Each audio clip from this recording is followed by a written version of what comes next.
नमः शिवायेति शिवं प्रपद्ये शिवप्रसीदेति शिवं प्रपद्ये शिवात् परन्नेति शिवं प्रपद्ये शिवोऽहमस्मीति शिवं प्रपद्ये. In the previous satsanga, we saw the 14th shloka that Acharyar prays to Parameshwara to forgive all his sins.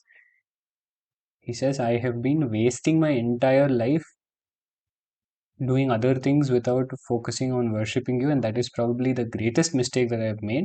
So, Parameshwara, please forgive that sin of mine and accept me.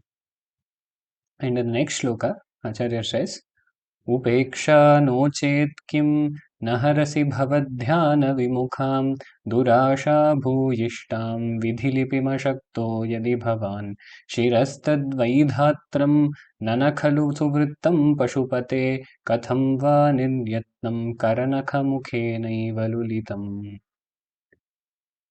He says, why are you being so indifferent towards me? Because if you weren't indifferent, what you would have done is you would have changed my fate. Brahma has written on my forehead that I am supposed to be born as a person who is not interested in meditating on you, and I have a lot of evil desires. Brahma has written this kind of fate on me, on my forehead.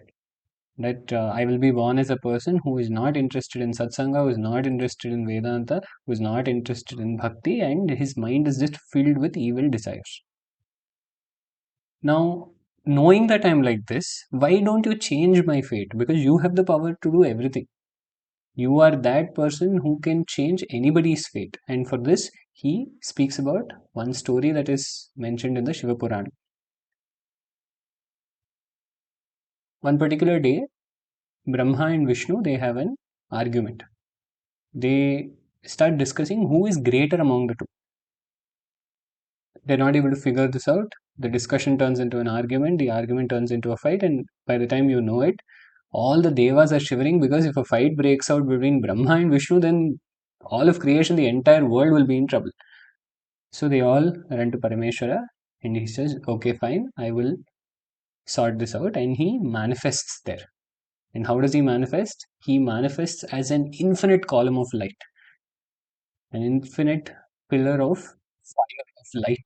He manifests there in front of them, and as soon as this infinite column of light manifests, both Brahma and Vishnu, their attention turns towards this light, and they decide, okay, let us go and figure out where this starts and where it ends.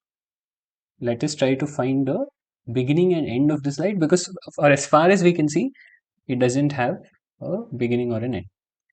And they decide, if both of us go in the same direction, there is no point. Brahma says, let me go towards the top and try to find the beginning of this light, and you go towards the bottom and you find the bottom of this light. So Brahma takes the form of a Hamsa Pakshi and he starts flying upwards. Mahavishnu takes the form of Varaha, a boar, and starts going downwards. They keep going. Both of them are going in their respective directions, but as far as they can go, there is nothing that they can find. They're not able to find the beginning or the end. And Vishnu gives up at a certain point and returns to the place where they started. But Brahma keeps going, and suddenly at one point he sees a Ketaki flower that is falling down. And he asked this Ketaki flower where it is falling from. Then the flower said, I was lodged somewhere in the middle of this infinite column of light, and I fell down, and I've been falling down for millennia together, and I still haven't found the ground. And I myself was not somewhere on the top, I was lodged somewhere in the middle of this column of light, and from there I've been falling for millennia together, and I've still not landed on the ground. So if you are going looking for the top, I don't think it's a very useful thing to do, because it is impossible to find the top of this pillar of light. Then Brahma comes up with a plan where he says, you know what? You lie for my sake. You just help me out here and come and tell everyone that I found the top of the pillar of light, and you are my witness. The Kedaki flower also agrees, and Brahma goes along with his flower, and Mahavishnu honestly admits that he was not able to find the bottom of this pillar. And Brahma says, that means I win. Where did the entire story start? It started at their disagreement on who is greater. So Brahma says, see, you were not successful with your task, but I was successful in my task in that I have found the top of this pillar, and this Ketaki flower is the witness to this fact. And the Ketaki flower also says, yes, yes, of course, I was also at the top, and Brahma came and saw, and that's how I know that he has also seen the top. And Vishnu says, okay, fine, in that case, you will be, I will admit that you are, among the two of us, you are the more superior one. But Parameshwara, he is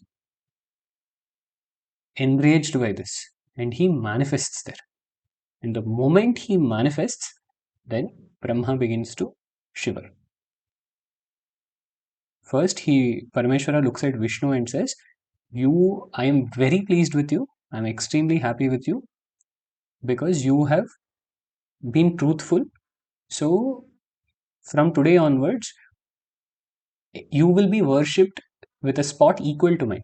So, Parameshwara himself says to Vishnu that going forward, everyone who worships me and everyone who worships you, when they do this, they will give an equal position to both of us. This is the beauty of the Puranas, where even if one Purana is leaning towards one Devata Swarupa, other gods are not put down.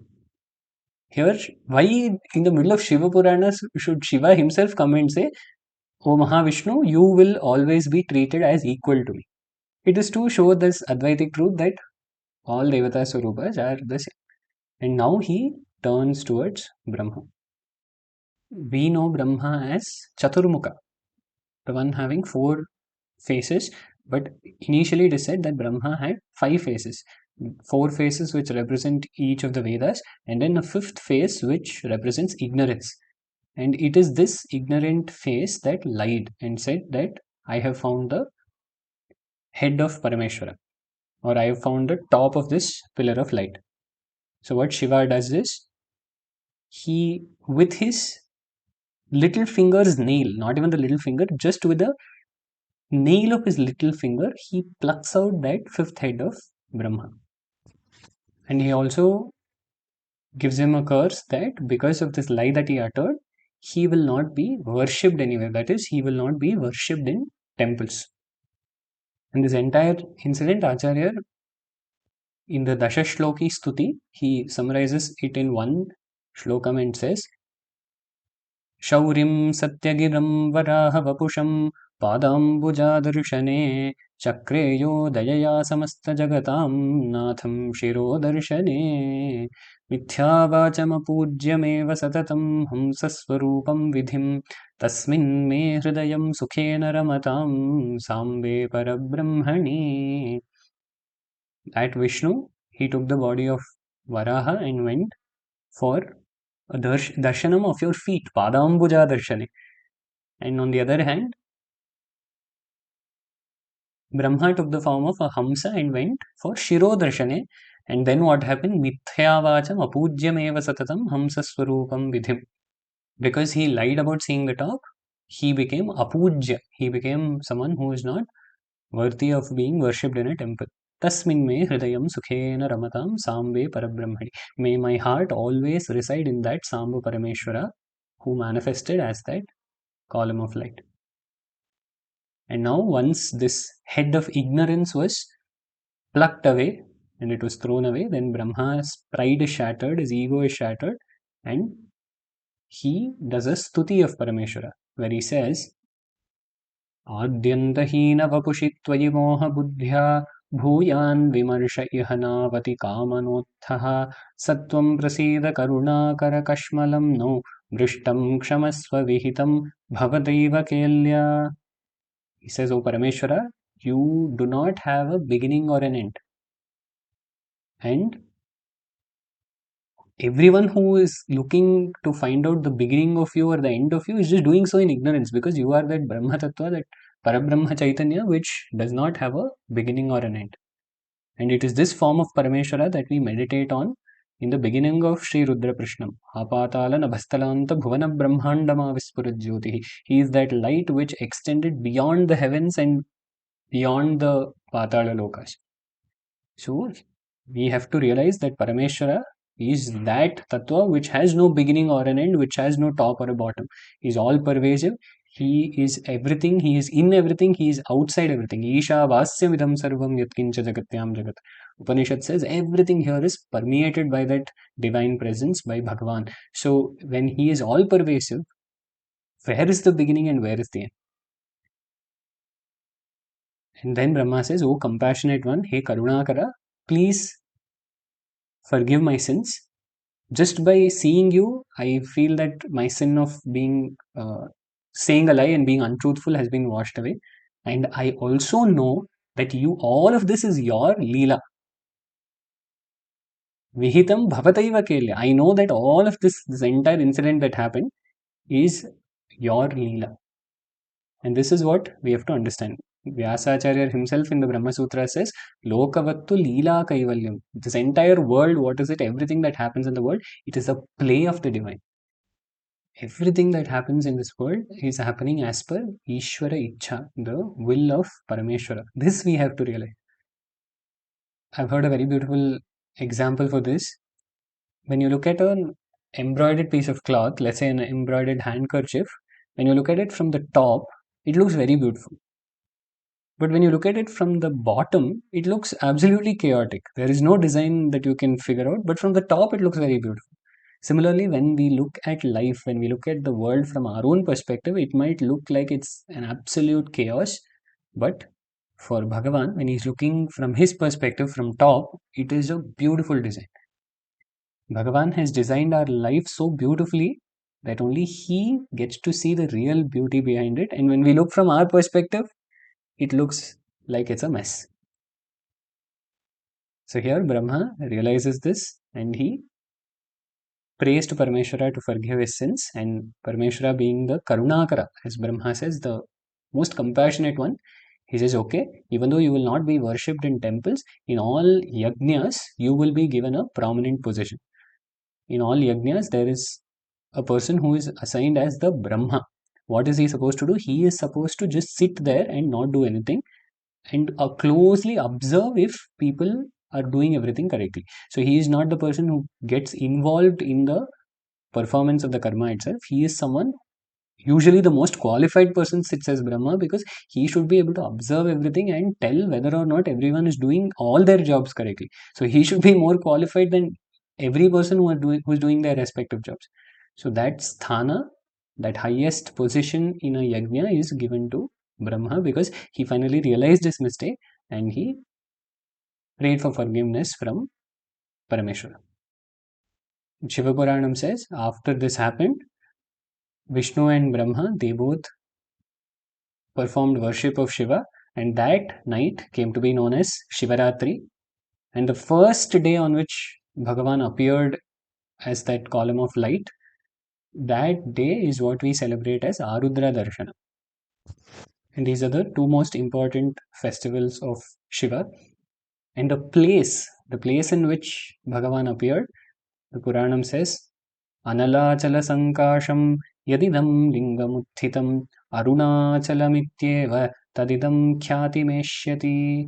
Because he appeared as a column of fire, as a column of light, this place will be referred to as Arunachala, where Bhagavan says, even though I am an endless pillar, I will shrink in size and become a linga, which is accessible to human beings, through which human beings can see me, worship me, and adore me. That's why in Arunachalam, the hill itself is Parameshwara, because that is where he manifested as Arunachala.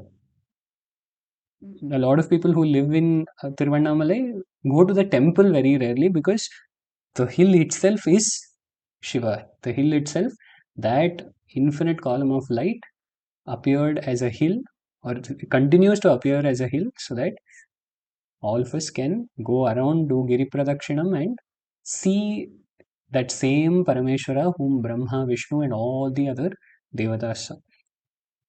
And it is also said this becomes one of the greatest Tirtha Kshetras, and anything that a person does here any punya karya, any adhyatma sadhana, it is exponentially more powerful than doing it anywhere else.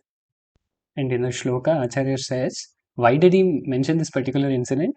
Acharya says, with your fingernails, you crushed the ignorance of Brahma. And he is the one who has written this fate on my forehead, that I should be a person who's indifferent to you and I should be someone whose mind is filled with desires. So if you are so powerful that you can just crush his head of ignorance with your nails, why aren't you changing the fate that he has written? Why aren't you changing my fate and making me a person who is full of devotion for you?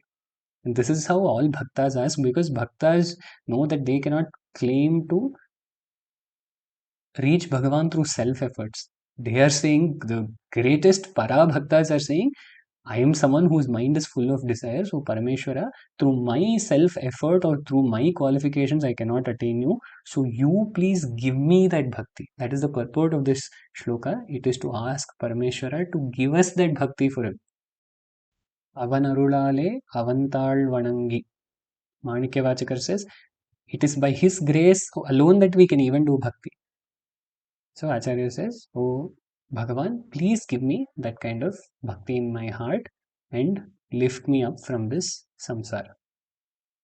We continue in the next satsang. Shiva Shiva.